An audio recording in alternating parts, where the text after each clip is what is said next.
Hey guys, welcome back. I want to talk about protecting your Bitcoin honeypot into the future. So forget the price action, forget everything you know about Bitcoin. One of the main things right now is to protect your existing stack so that you don't continuously worry about stacking more, set these goals, and your security and self custody setup is trash. So yeah, protect the honeypot. Now, people are just obsessing over the price. How far can it go? I have this much Bitcoin, set goals. But what you really have to worry about is how do I protect that? How can you control it? How can you actually have genuine self custody, self sovereignty, and complete autonomous financial future? You're on your own for this one. So if we look here, Bitcoin can grow pretty rapidly. So you want to protect it because it might not seem like a lot right now. You might only have $5,000, $10,000 of Bitcoin, but look how fast it can grow. We see on the right here, 50% CAGR is the orange line.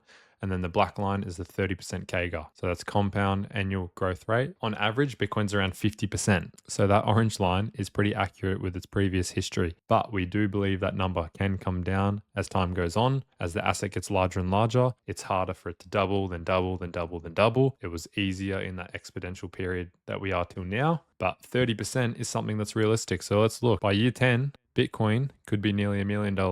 So in 10 years from here, 15 years, 3.58 million, 20 years, $13.28 million. So things can change very quick, and that honeypot of yours is going to get juicier and juicier to those who want it, to those that fumble the bag and lose it on an exchange, or a hacker gets a hold of it. Someone in the middle, you have like maybe some sort of dual setup with another company with your self-custody, and you don't have complete access to just your keys. They have access to, they fumble the bag. This is big, big money we're talking about. This is essentially your financial future. You don't want to be gambling with something like this, risking it on an exchange, risking it with someone else. So yeah, Bitcoin can climb extremely fast. Now we're going to see a lot of attacks. So it doesn't matter, as you can see, they're going to be attacking no matter what. But as Bitcoin is getting more and more powerful, more and more valuation, guess what? There's going to be some drama that will hit the fan.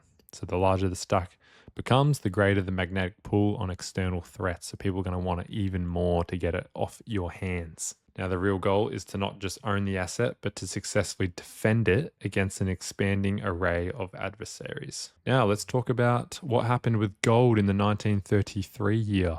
Literal confiscation. Gold seems to be like a good store of value.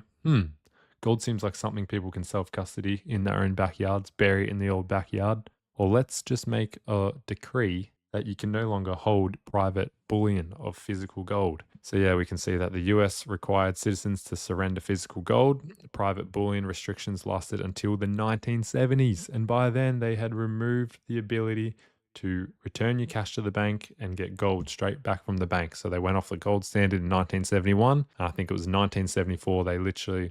That's finally when they ended this 40-year run of banning gold in self-custody, essentially. They wanted to centralize gold. They wanted to hold the gold. They didn't want you to have that ability. So we want to avoid that. When that regulation pressure and taxation, all those things that's going to try and get the Bitcoin out of your hands, that's coming around in the 2030s, the digital choke points, you have to be ready. You cannot fold like an omelette. You have to lock in. So when a monetary asset becomes strategically important, legal assumptions break. All laws and rules go out the window. Freedom of speech, freedom of will, forget it. The US, Australia, wherever you are, they're coming for your Bitcoin at some stage. Might not be today. They might be so supportive. Look at the Republicans. They're so supportive. Trump's so supportive. He rocked up at Nashville. Forget it. It's not relevant. I'm sure they used to be supportive of gold in self-custody and private custody. Look what happened there. It's completely centralized now. Gold's not what it used to be. Yeah, we just look at the different risks. Exchange risk. How many times do we have to see something like FTX happen before you realize holding all your Bitcoin on an exchange is a bad idea? Custodian risk. You can't just hand a third party your keys and hope that they're going to have a good heart, the right intentions, and look after your Bitcoin. They can freeze it, delay it, restrict it, mismanage it. You need to take control of it. You have some self-responsibility here and look after the most important thing you can carry into the future. There's a lot around the corner, a lot of chaos going on in the world. And if you can't protect your Bitcoin stack, it's going to be over for you. You're going to join the rest of everyone else. Everyone on a UBI, universal base income, relying on the government because you couldn't hold your Bitcoin. Treasury company risk. Things like this. I'm playing around with it too. MSTR. I'm playing with Stretch. But I've got my main honeypot that I want to keep for as long as possible that I'm never selling. in a proper setup. I've got it in a good self-custody setup. It's not in my house. Anyone that wants to get it has to put a gun to my head and hope that I can either remember it off by heart or that I haven't sent half my word phrase to one continent and the other one to another continent. So set it up properly. Treat those things like treasury companies and exchanges as someone that wants to essentially get your Bitcoin, get your wealth. You're in them for a short time. It's a short period of time that you're getting used to Bitcoin, you're learning about Bitcoin, hold it on the exchange, maybe 1 year goes by. Then you have to start learning yourself. So the gatekeeper constraint.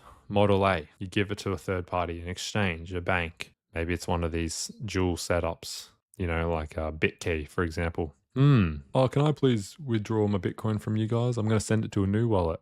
Wow. Suddenly blocked. Can't get to your Bitcoin. Too risky. Or maybe it takes 24 hours. Maybe it takes 30 days. Maybe it takes a year to finally get it. Too risky. Model B, the sovereign self-custody setup. User and private key. You're the only one that holds those things, and straight to your Bitcoin.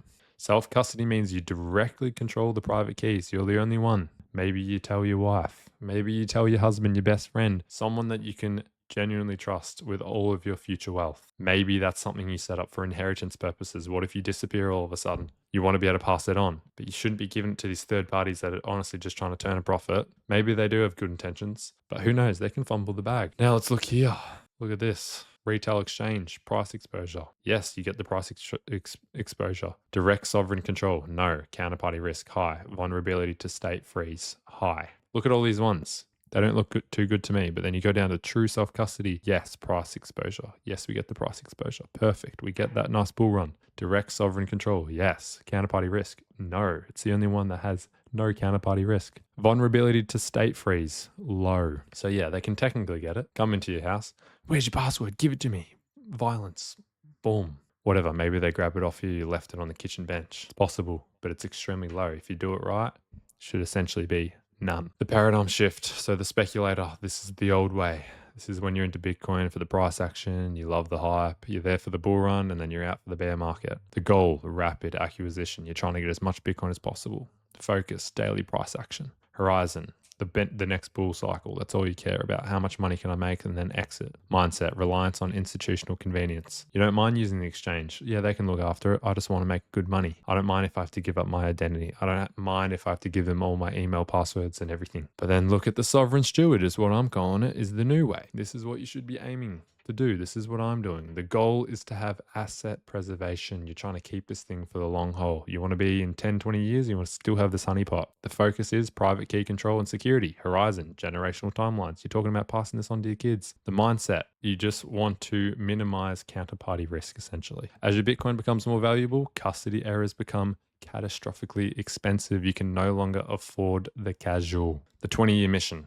If Bitcoin compounds from 70,000 US dollars today into a multi-million-dollar asset, the next 10 to 20 years are about one thing: protecting the honeypot. Sovereign mandates, implement uncompromised physical and digital security. Physically, get it out of your house. Digitally, set it up properly. Establish resilient, redundant backup protocols. Engineer clear inheritance planning. Like I said before, make sure you have something set up that if something happens to you, you die unexpectedly. Happens all the time. People die with their keys and generational wealth gets rotted away along with their own body. And you want to be able to give that generational wealth onto someone. So the ultimate winner is not just the person who bought Bitcoin early, it's the person who can still access it 20 years from now. So cheers guys, this is a quick one. Protect the honeypot. You can get distracted with MSTR and stretch. I'm a little bit into that too. I love a little short-term gain, cash flow, whatever, but I'm protecting my honeypot. Protect it at all costs. Get your self-custody sorted. Look at recommended a cold card Q. The MK5 is out now under the same umbrella. Those are my recommendations, but I also recommend Passport. Even the Jade Plus, not my favorite, but yeah, playing around with all those three, they seem to be the best on the market. No issues so far. So, and they've been in the game the longest, especially the cold card. So look at those, get it right, get yourself a Microseed, chuck it on a titanium washer, or if you want to get a plate or you want to keep it on paper, just do it the best way you think you can. And cheers for watching. Thanks guys. Bye. So this package is full of goodies. We see a thank you note. Cheers, Robin, from microseed.io. And then on the back of that, you've also got the instructions. And it comes with a hammer here, ready for stamping the seed phrase, the word phrase, your PIN code, anything you want to chuck on there. And these are the actual letters here from A to Z, as well as numbers 1 to 9. And you can see it there. Really cool. And they come with the titanium washers. These are 1-inch washers. You can order more on Amazon if needed.